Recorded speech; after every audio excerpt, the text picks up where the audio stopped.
सीधा बेवफा बोले ले, नाम उल्टा सीधा बेवफा बोले ले। अरे पता न कौन सजा देवे ले, जब सुते जाई तब भागा देवे ले। पता न कौन सजा देवे ले, सजा देवे ले, जब सुते जाई भागा देवे ले। पता न कौन सजा देवे ले, सजा देवे ले, जब सुते जाई भागा देवे ले।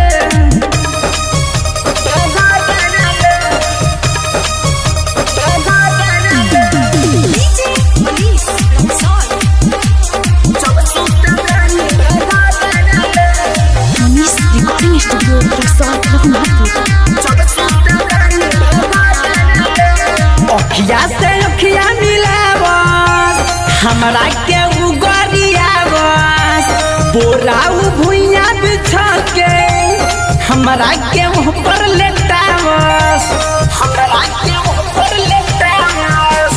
अखिया से अखिया मिलावस, हमरा के उगरियावस, बोराऊ भुइया बिछा के हमरा के ऊपर सुतावस। चढ़ल जवानी जाने कहाँ करेले, चढ़ल जवानी जाने कहाँ करेले।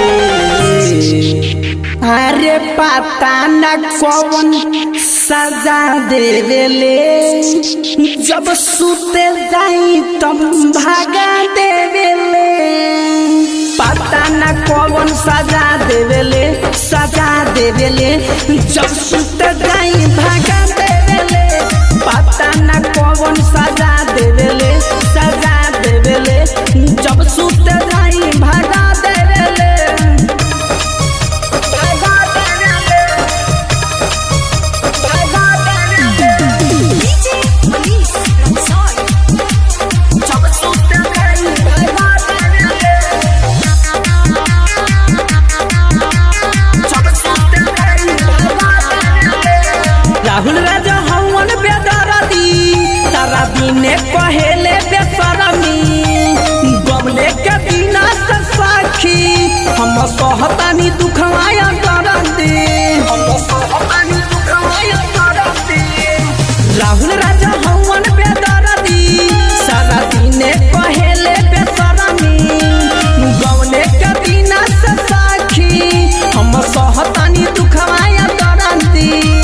रवि के जैसे ढका देवे ले, रवि के जैसे ढका देवे ले।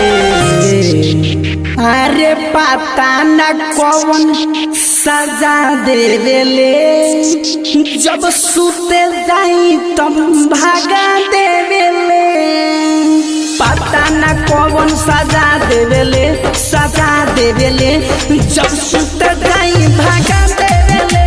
पता न कौन सजा देवे ले, सजा देवे ले, जब सुते जाई भागा देवे ले। Manish recording studio Raxaul Raghunathpur.